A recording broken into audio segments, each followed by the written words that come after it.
Bahrain at 8:30 GMT, Captain Robinson in charge. With today's wind, she should be here about 5:30.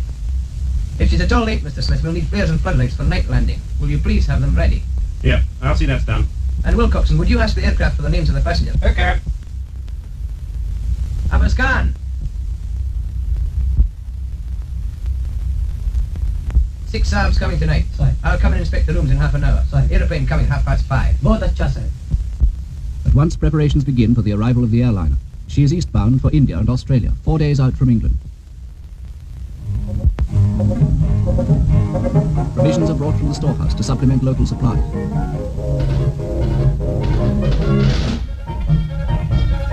Living rooms are got ready and beds made up, because Sharjah is a night stop.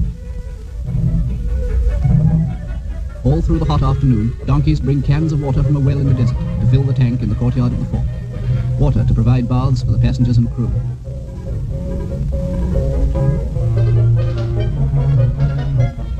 Arab merchants have brought parcels of pearls for shipment by air to dealers in Bombay and Calcutta.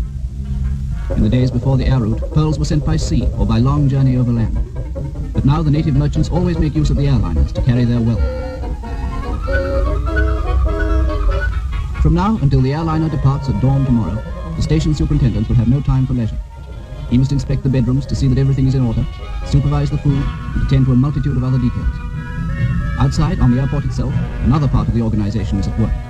A mobile beacon is wheeled into position. The 6,000 candle power floodlight is uncovered in case the airliner should be delayed by headwinds and so just fail to make Sharjah before sudden nightfall.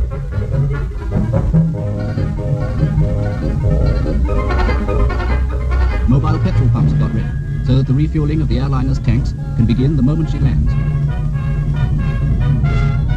The radio office in the fort keeps in constant touch with the airliner as she approaches down the Gulf. Net! Surface wind and barometric pressure, please. Right. Surface wind northwest 8 miles. Barometric pressure 1014.2 millibars. Wind northwest 8, pressure 1014.2, thanks. In the cool of the evening, half an hour before sundown, everything at the airport is ready for the machine. The Persian petrol boys pass the last few minutes with a game of cards. But their ears are alert for the aerodrome bell, which is the signal that the airliner has been sighted.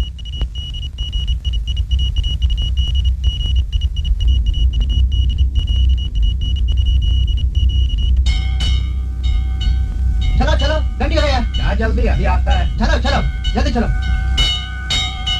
The Arab guard provided by the Sheikh turns out to open the gates of the compound.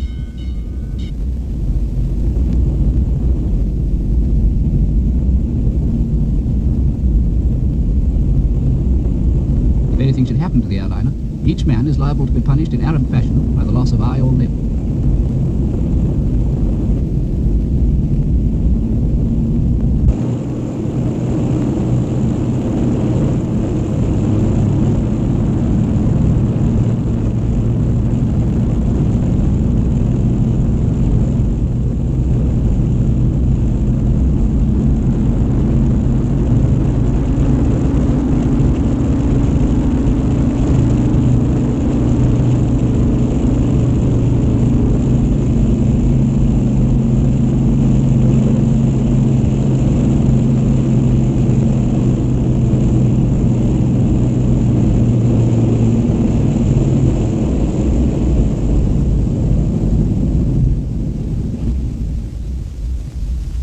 Has arrived.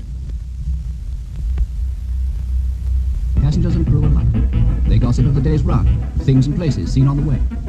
This morning they were in Baghdad, yesterday in Alexandria. The coronation was marvellous. But the lady has a new crazy show. The craziest one ever. The most ghastly epidemic of fruit. My dear, I've never been sick in my life. To those who live at the airport, they bring news of home 4,000 miles away, but only 4 days distant by air. Warbler was in the club the night before I left. He asked to be remembered to you all. He's in fine fettle, whacking the old ball further and straighter than ever. Each passenger is shown his room and handed a card, giving the time of tomorrow's departure, the places at which stops will be made for meals, and all other details of the day's flight. While those in the fort are preparing to eat and sleep, the engineers out on the desert aerodrome are beginning to overhaul the airliner. Through the gathering dusk and far into the night, the work of testing the engines and checking the controls goes on. The first stage of tomorrow's flight is a 450-mile hop across empty desert and shark-ridden seas.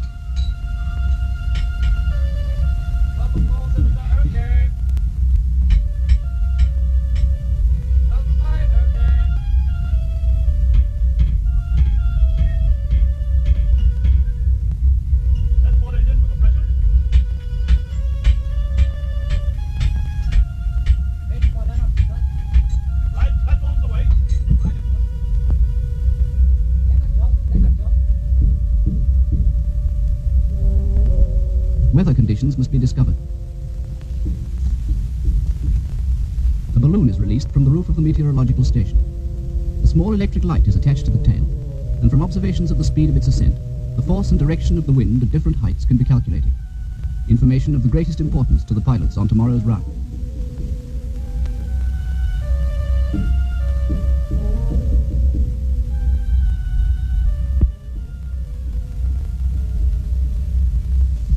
Dawn breaks over the desert.